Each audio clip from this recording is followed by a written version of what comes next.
Greetings and welcome. Thanks for being with us in Open Studio. It is the top of the hour. I'm going to give just 1 second as people continue to come in.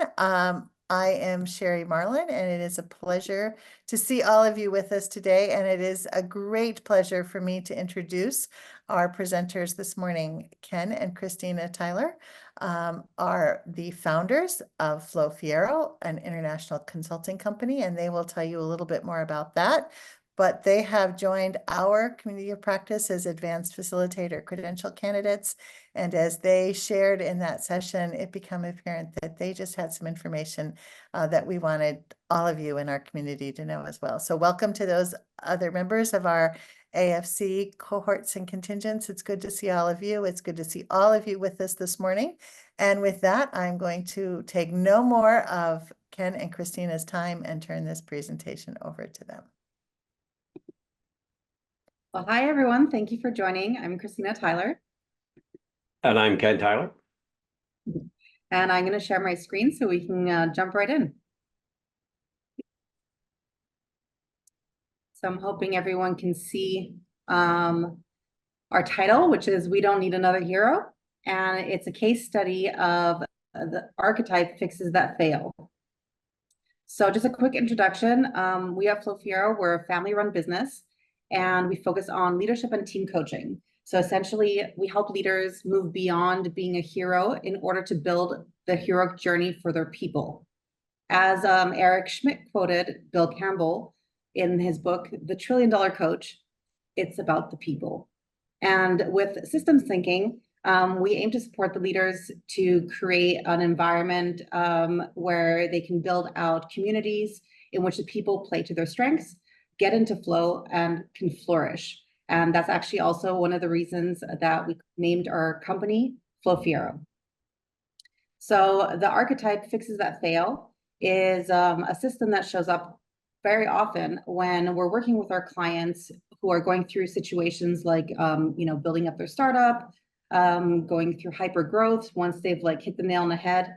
If maybe they're doing a turnaround or just going through chaos and unexpected change, like we just had COVID. So I think that's still top of people's minds a little bit sometimes, or they're still living through the repercussions. But many don't come out the other side as successfully as they may have wanted to and fall into a pattern of what we call the trap or a trap. And that means that they're growing, they're never growing beyond themselves and never creating that space where the people can add value to that situation that they themselves as a leader are bringing to the table. And we call this the hero trap. So for today, we're going to jump right into a bit of an extended icebreaker. And we've selected for you 6 different traps or voices. That's how they typically come out, as little voices in your head that we've come across most frequently when we've worked with our leaders.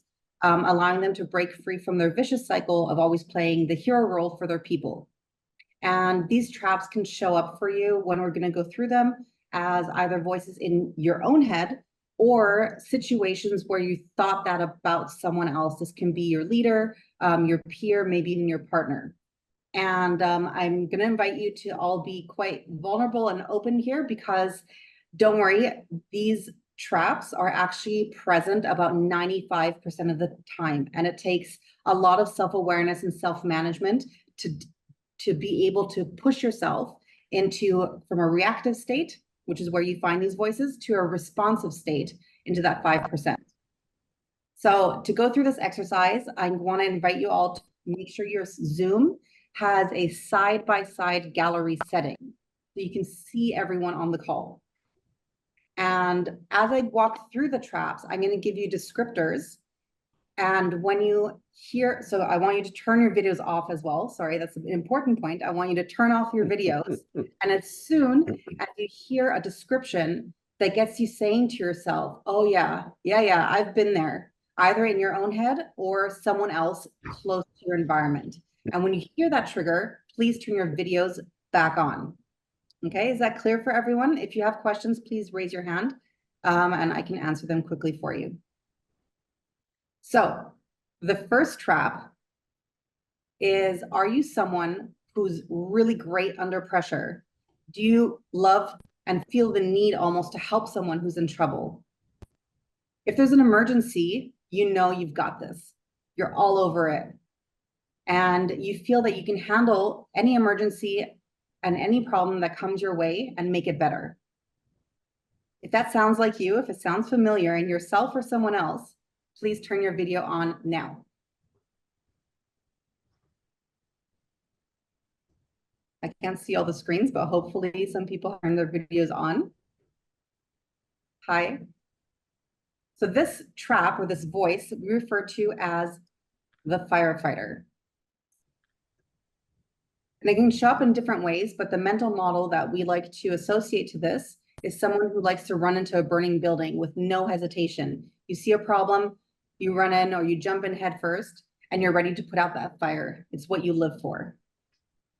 Thank you for everyone who admitted that this is something that comes up for them.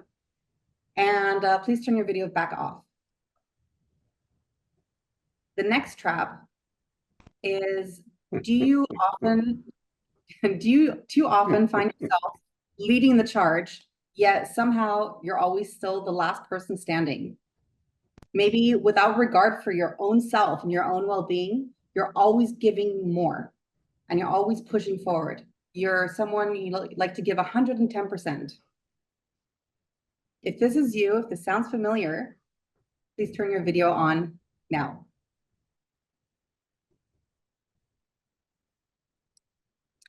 The trap that we're facing here is the martyr. And the mental model around the martyr is someone who self-sacrifices for the greater good. You see the big picture and you want to make sure at any cost that it takes place and it happens and you get there. You more often than others seem to be giving things up to hit important deadlines. Okay, everyone, videos back off.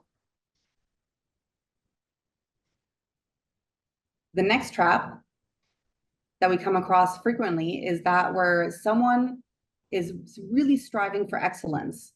They really take pride in their eye for detail.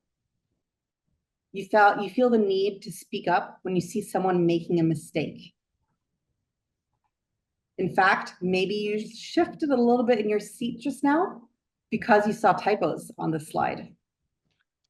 If that happened to you, and you felt the need to tell me that I have typos on my slide, I planted them, by the way, turn your videos on now.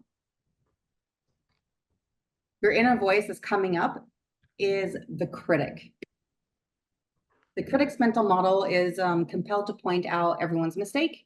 If there's an error, you're sure to be the one to find it. Maybe if it's even hard to move forward if the mistake isn't corrected in real time. Next trap is, are you someone who always wants to shine?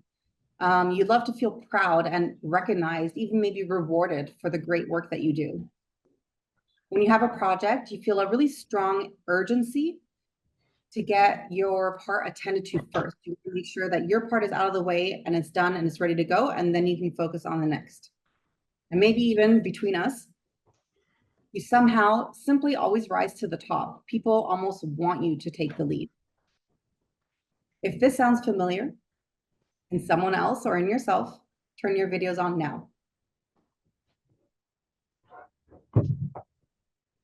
The voice that's coming up here or coming out is the narcissist. And the mental model that goes, that comes in here is you want to get your needs met first and foremost. Maybe think Miranda Priestley in Devil Wears Prada. Remember when she said, "Everyone wants to be like us," to Andy.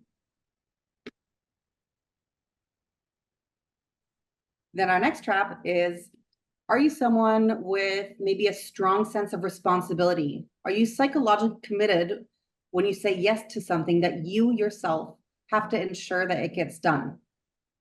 Maybe more often than not, you're the one who gets things moving. You get the ball rolling. If you feel like something, maybe you feel like sometimes you're the glue holding everything together. If this sounds familiar, and please turn your videos on now.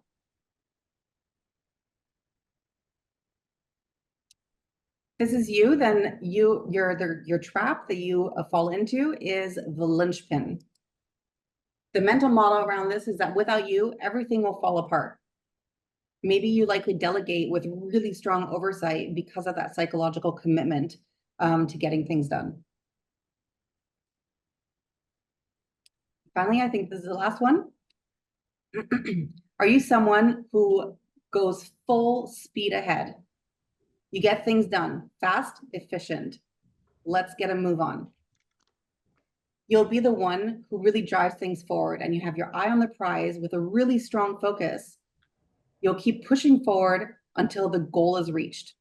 And maybe you catch yourself like being a little bit impatient when you have to wait on someone else to get themselves organized.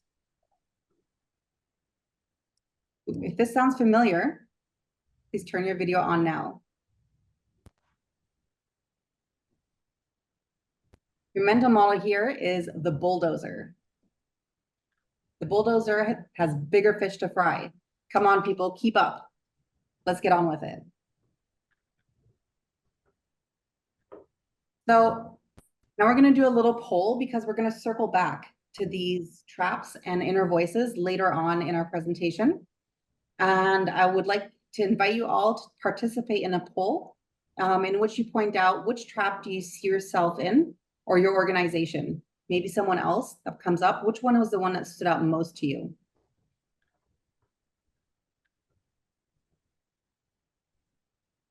I don't know if the poll's coming up here.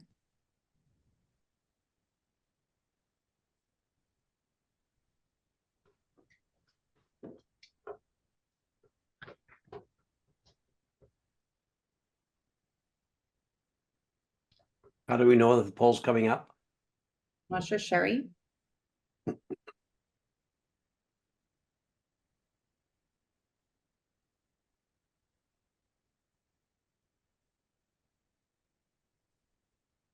Not?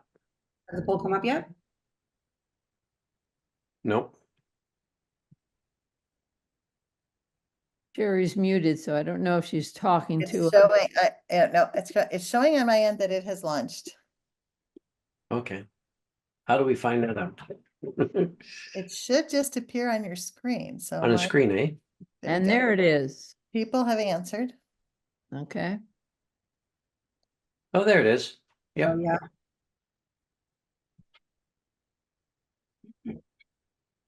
So you can choose one, you can choose several, Kristina? Leave only one.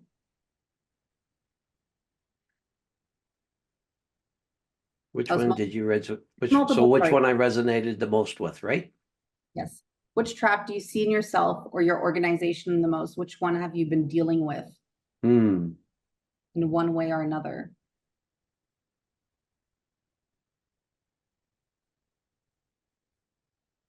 Everybody get it? Can you Yeah. repeat the narcissist? Oh, yeah. The narcissist is, I quoted Miranda Priestley from Devil Wears Prada. Everyone wants to be like us, where you feel like you somehow always rise to the top, where you feel like people almost want you to be a leader. You take a lot of pride in the work that you do, and you like your needs to be met first and foremost.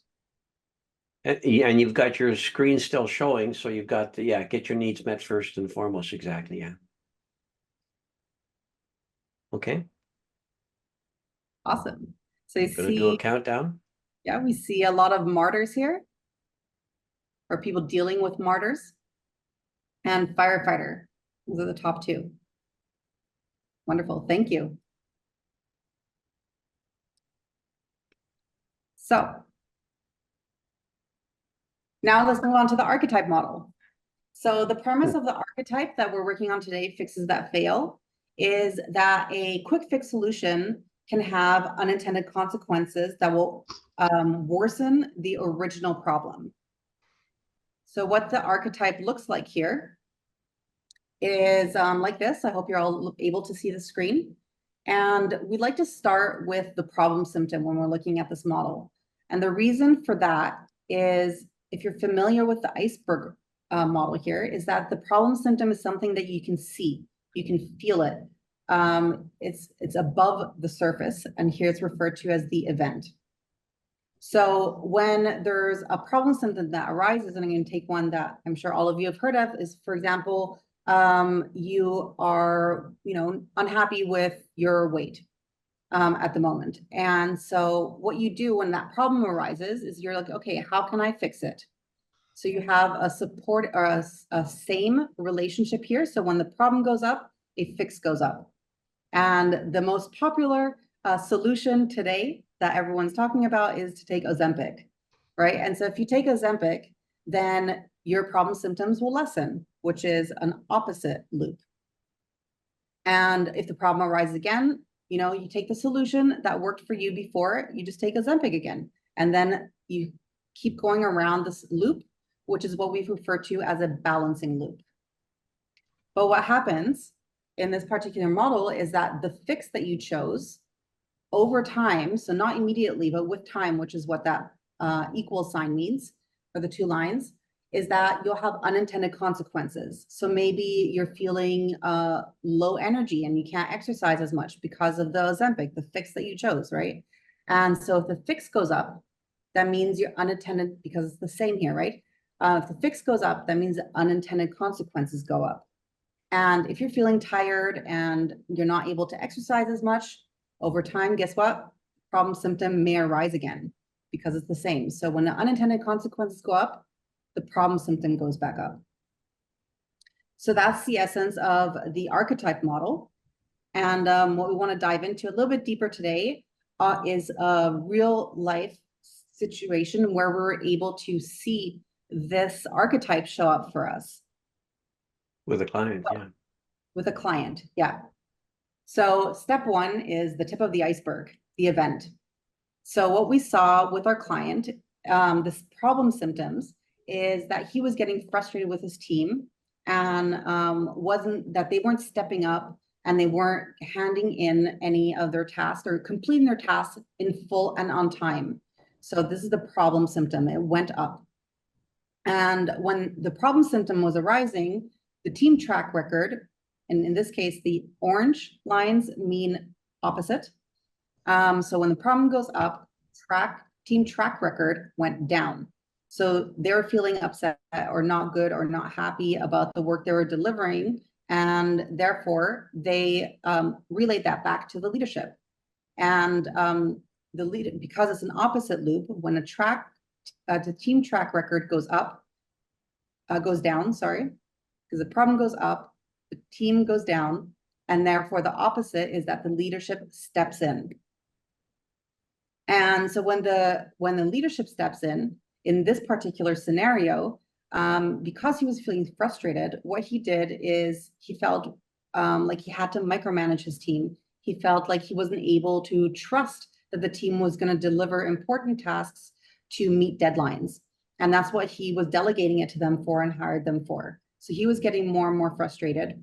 And as a result, the way he stepped in was that he felt compelled to always check in on them, to always follow up with everyone and save them or help them, which is like the firefighter, or often to save time because those deadlines, he's serving his clients, he would do all the work himself. And that's the martyr coupled maybe with the bulldozer.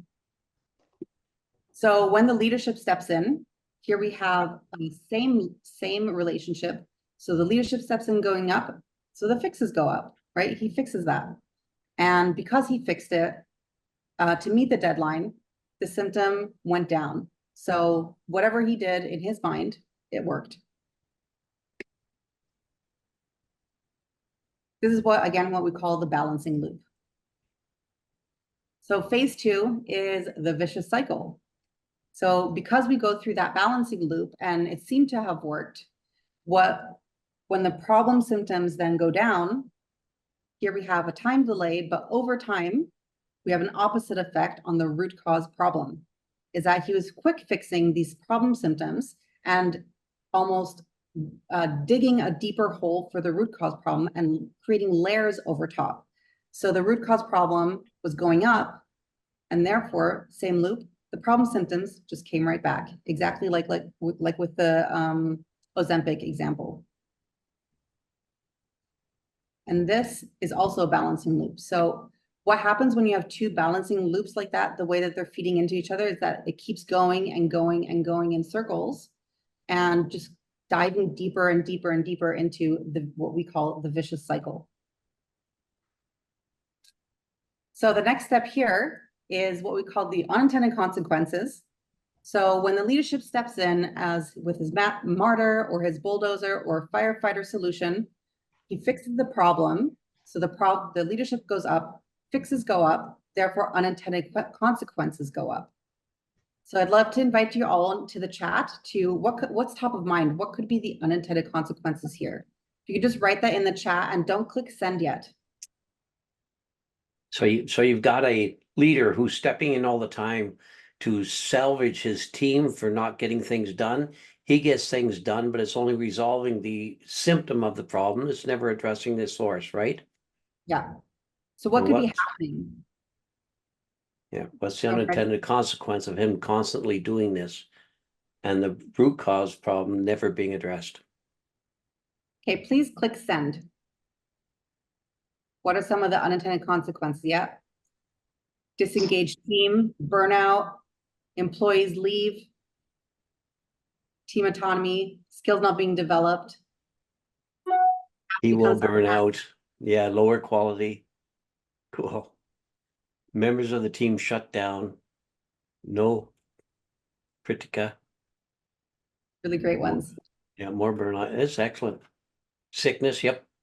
Lower morale, people leave or check out, fatigue, inability to meet goals. Yep. Yeah. And that's pretty much exactly what happened. We're calling it the blame game.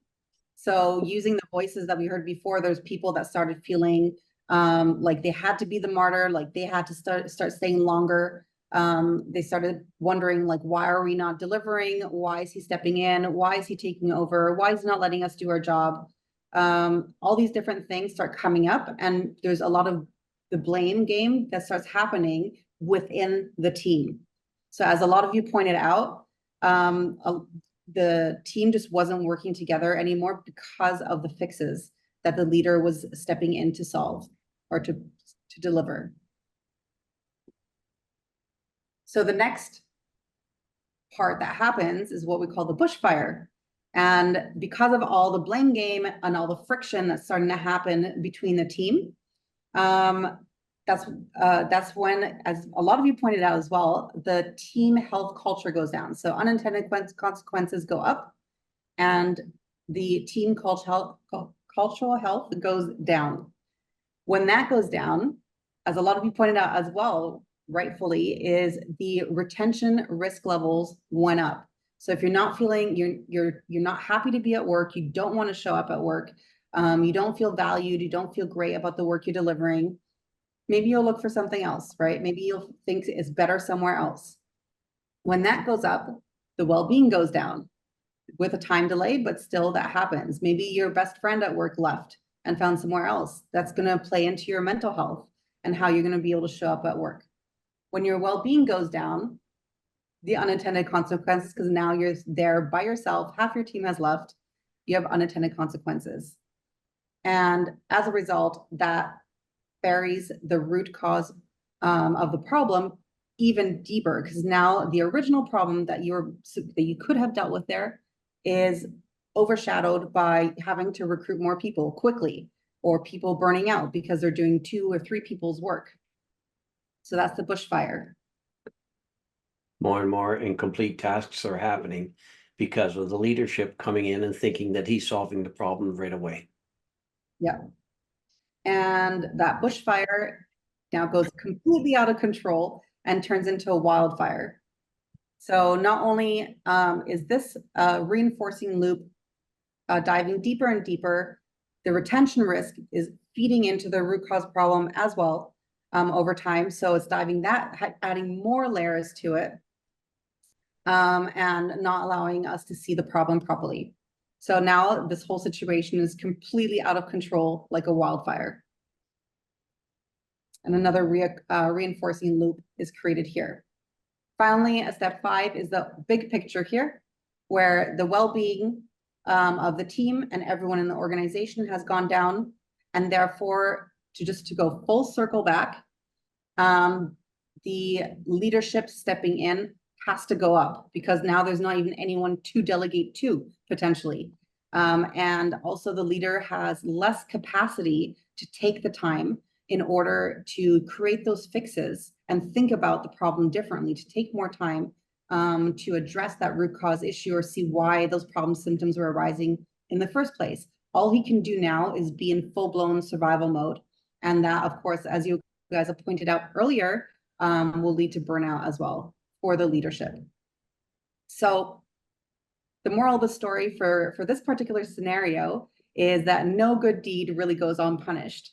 And so take the time to do it right in the first place. Are there any questions? Matt, Yeah, thank you for the explanation. Can you just clarify, what do the stars and the clouds mean in the diagram? The stars mean that they're focal points within, and that's a great question. Thank you. So those are focal points in the diagram. We use causality to draw this out. And one thing I want to point out as well, so this is a big focal point, but also it's a focus point in this diagram because it has multiple different sources feeding into it. And then the cloud means an unknown. So you're not sure what's happening there, and that can be variable. Thank you. Okay, so now I want to give you guys the opportunity with that explanation to experiment with the archetype a little bit yourself. And we're going to put you into breakout rooms. So for these breakout rooms, we'd like you to select. Christina, hold yeah. on. Christina, there were a couple of questions that showed up in chat. If I can just direct you there. all the way down. I have a question. How would you define root cause of a problem? I've been learning about the mental model that it's not a root cause, but a web of causality. Would root cause be the underlying mental model? I'm not sure I understand the question. The person is, this is Michela? No, Michelle. I do believe the person is saying that the root cause may be the mental model of the organization. It may indeed be. I do believe in this instance, with the case study we're talking about, it was the fact that there was too much to be done and not enough people taking charge of doing it, and as a consequence, nor capability or capacity. So in other words, the two, capability, capacity, they weren't able to handle all of the items that they needed to do in order to make the process work, in order to be productive. And so the root cause was that underneath, the task that they were taking on was too big for the team. However, the leader that we dealt with, and this is an actual case study we had to deal with, the leader that we dealt with, this was simple as making apple pie for him, and he could come in and resolve that like that, and could not understand why the team was not capable of doing it. And he thought he was doing good deeds, as Kristina said, whenever he came in and solved the problem, then left the next day for his next entity that he was running, and did the same thing with them. I'd also like to add to this particular case study that we're utilizing for the archetype. There were actually a lot of root cause issues, which was the onboarding, the recruitment process, and all these other aspects that led to them not being able to deliver the tasks in full time. They didn't fully understand what was expected of them. And so they did the best they could, but the leader was obviously expecting them to deliver at a different level. And therefore, instead of doing what maybe he could have done, which we'll go into later, he did his quick fixes instead. And I do want to address because we've got some excellent reactions from our answer to the first question from Michelle, as she reworded it. You've got more coming in, let me see. Maybe a better question would be how one could go about discovering the root cause of a problem. Well, exactly. Okay, yeah. And how do we do this? And we came up with our solution, which we will talk to after you talk about scenarios that you've experienced in your breakout rooms, but that's an excellent suggestion. And I think there's a couple others. Is it Shea? Said, I like the 5 whys exercise to discover root cause. So there are multiple ways of getting to root cause. That's one of them. And David comes up with, he was an accidental diminisher. I love it. Mhm. And I think Adele asked if we're gonna be sharing the presentation. I think the slides will be shared in a recording. Yes, we are recording this presentation and the recording. And so everything that people are talking about and sharing, and then all the slides will show up in the recording. And the recording will be posted on the Water Center website. And then also we have a YouTube channel. So you'll be able to see everything, and everything that everybody has discussed and contributed will show up in the recording. Okay, I'm being a bit of a time cop here, and I'm gonna push forward. So we want to put you all in breakout rooms because we really want to give you at least 10 minutes to play with the archetype together. And what we want you to do is select an archetype that represents the trap or mental model that's currently affecting you most. Then when you're Sweet. in that group, in your group, you'll have 10 minutes to map out a story in which your trap shows up using the archetypes. But also, just a little side note, we're going to try and do the rooms evenly, or as evenly as possible, so there's not too many just in one room. So choose your archetype or your voice wisely. And we will beg your permission to relocate some of you just to get more interactivity in each group. Yeah, thank you.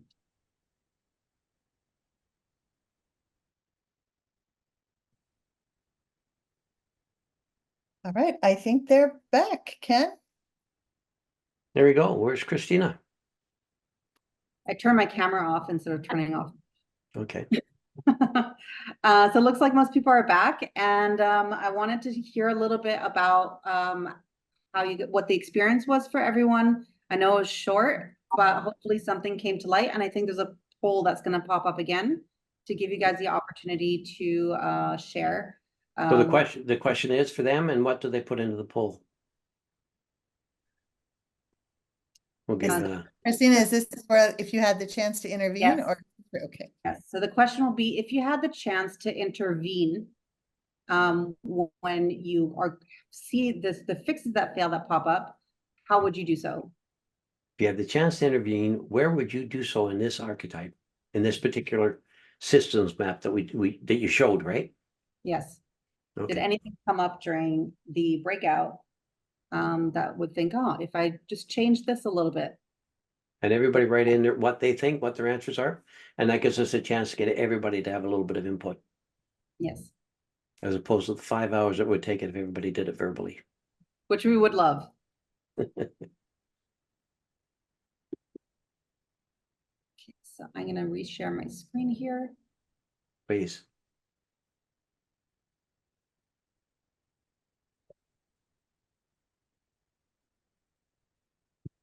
And maybe someone who can see the answers, read out 1 or 2. Anything that stands out? There are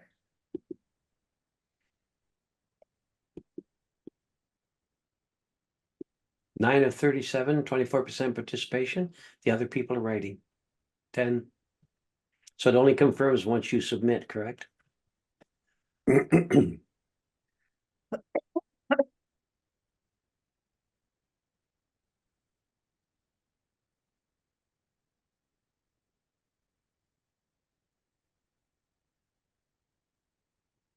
Okay, so just because I think we're going to run out of time, I think we need to continue moving on.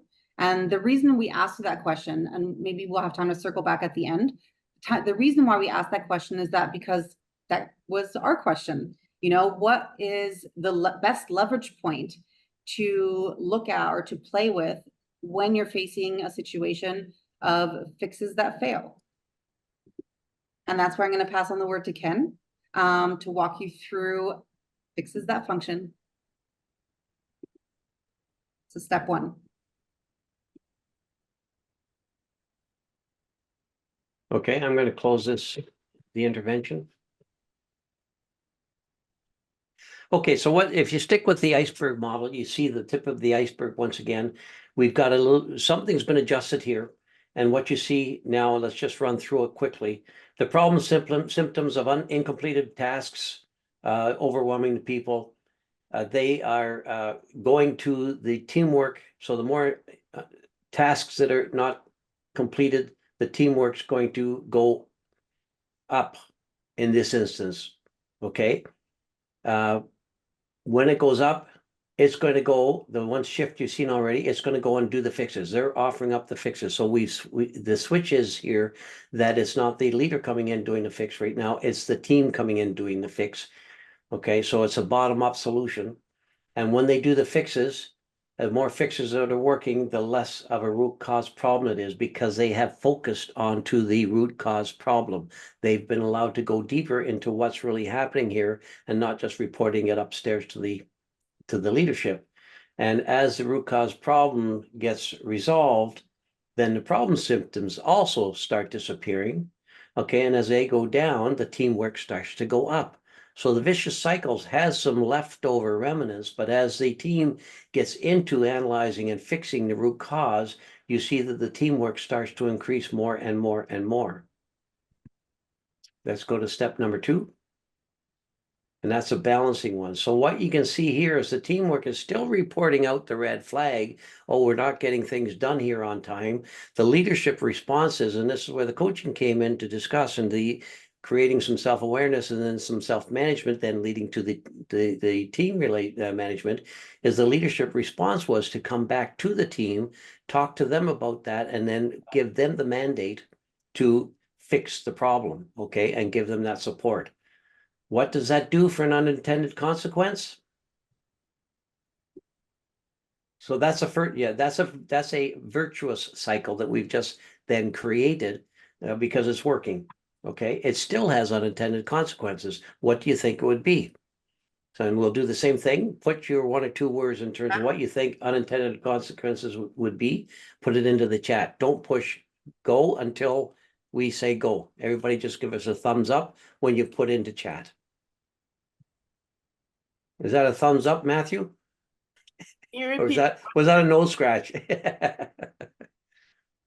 Could you repeat the question, please?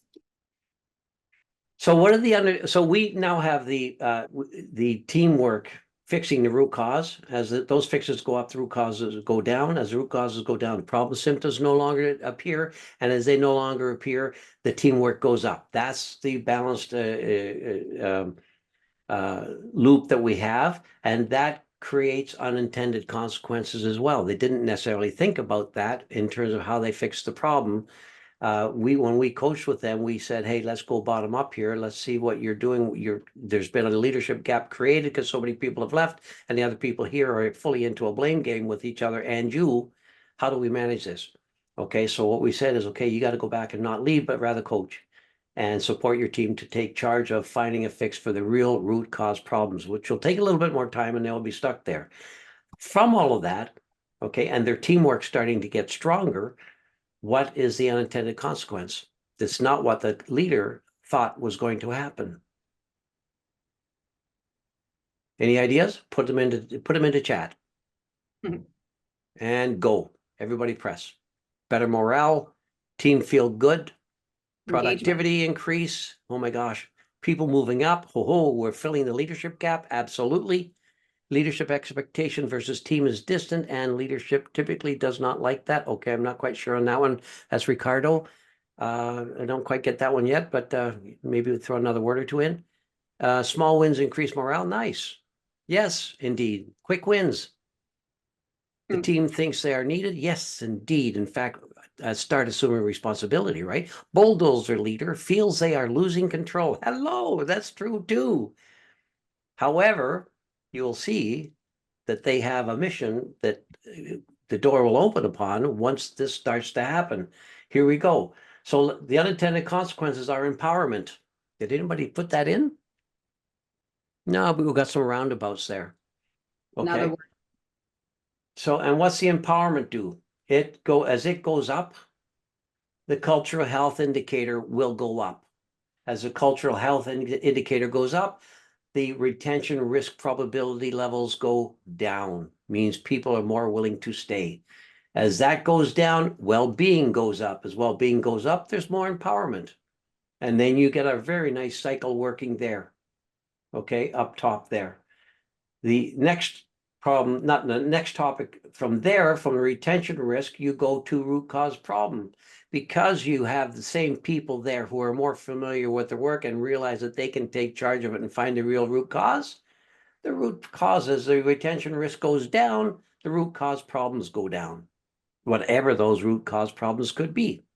Okay, that's a critical factor. And then you get back into that virtuous cycle that we did at the very start here on this particular systems map. And you can see that the teamwork is going to continue to increase as long as we have the leadership doing what the leadership doing. And that takes us up to the top level. As retention risk goes down, well-being goes up, not only for the team that's working, but also for the leadership. Okay. And as the leadership's feeling good about people stepping up and doing the work, because they've given them the opportunity and the support, they can now do the delegate and elevate. And from being small business size that isn't growing beyond itself, the leadership can now start taking on some strategic leadership roles in terms of how to build the business and grow the business. And that's where we got to with this particular client. To break this down into what we like to call BOTGs, or behavior over time graphs. So the first piece that we did that demonstrated the oscillations of the vicious cycle, you can see productivity going up every time that the hero steps in. And then as the hero steps out, it starts going down again because nobody else is picking up the responsibility. They're blaming each other and always telling it to the boss. So you can see every time the boss steps in that the Band-Aid effect works, but not quite as much. Okay, and that then as it goes down again, the response and the call for the red flag is faster. Okay, and it goes up, but also the Band-Aid doesn't work quite as well. Once we turn into, we don't want another hero, the Tina Turner song, one of my favorites. Okay, we turn it into a heroic transformation, which it means we're aiming to do something bigger than any of us and needing all of us. Okay, and that then eventually will have the same increase in productivity and then break through that trend line that is a downward trend line. They will also plateau. They will have their struggles and their tests and their challenges. But if you give them, if the leadership gives them the support needed and the time required to do some self-organization and self-management, then they will start going up again. And their cycle becomes the S curve of a business growth, which means that the leader has built the people so that the people can build their business. How's that? Thoughts, questions, takeaways? So we have a few minutes here if there are any pressing questions. Otherwise, we would love to hear anyone who'd like to share more one-on-one basis. If you want to scan the QR code, there's some different options here that you can look into. Not only just give us feedback for what we went through today, but also if you're interested in booking a discovery call or conversation with us, there's an option to click there. So feel free to put your phones up to the screen and scan the QR code to get access to that. Are there any questions that came up in the chat?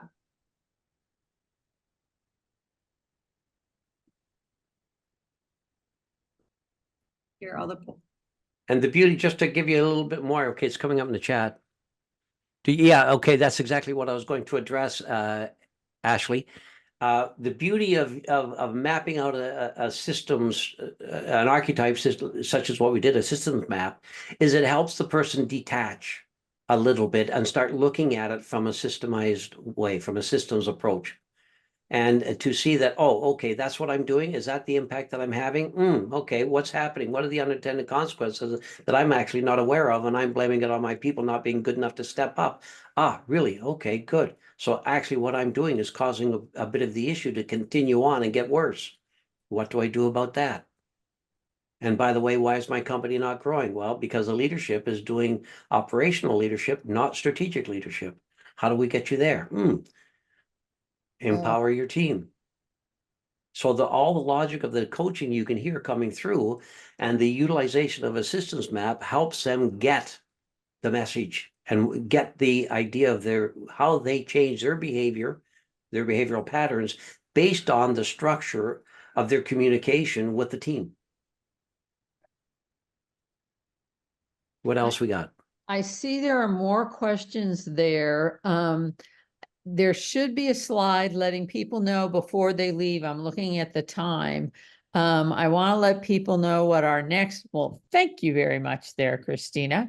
Our next month's open studio will be building a more equitable world using systems thinking.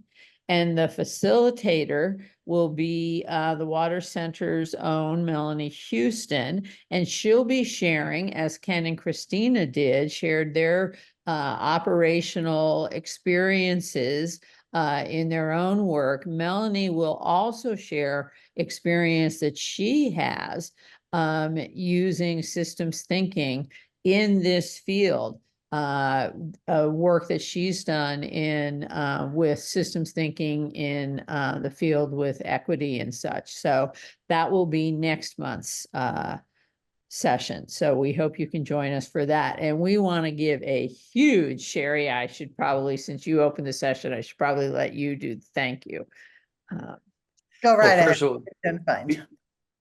So big thank yous to Kristina and Ken. They did so much work to put this together for all of us here. And we're so glad that we could have them share this work with the community of folks. And we're so glad that all of you could join us today, and that they're willing to have us record this so that it could be shared, beyond those of you who could be here today. So thank you so much to Ken and Kristina for the work that you're doing out there and for being willing to share this with us today. Thank you so much. And may we thank you so much for the support that we received in this, both you and Sherry, very, very much appreciated. And Drea and Melanie, thank you so much. By the way, I want to give a little oomph for your session. Melanie's first time I met her yesterday. She's absolutely brilliant, guys. Do show up for her session. Yes. Thank you. So now going back, we've got 2 more minutes before the top of the hour. So I just wanted to get those plugs in and the thank yous. But there was the question that was up here. How do you begin a conversation with a leader to explore what they're doing isn't working? There's a tough one, particularly when there is an imbalance of power in the conversation, as in team members approaching their leader. There's an easy one to end with, Ken? It's very straightforward. Thank goodness for those habit cards. Habits, very good. So the first one is we take the big picture and we help them get to see the big picture. Then we help them take out that changing perspectives card and ask them to start taking a different perspective from what's happening there. Okay, then we take out the considering all options card and we ask them to make sure that they've covered the whole case study, as I would call it, before they make any decisions. Okay, there's already, how many did we go through there? There's 4, we've got 11 more. Let me go. Excellent. And if you're not familiar with the habits of a systems thinker cards that Ken's referring to, you can access, if you don't have the cards, obviously I just reached right out and grabbed mine. You can access the cards online. So you can get the cards front and back digitally on the Water Center website if you can't just grab your set of cards right next to your computer there. And it is the top of the hour right now. So again, thank you to Ken and Kristina, and thank you everyone for joining us today. And we hope to see you next month for Melanie's session.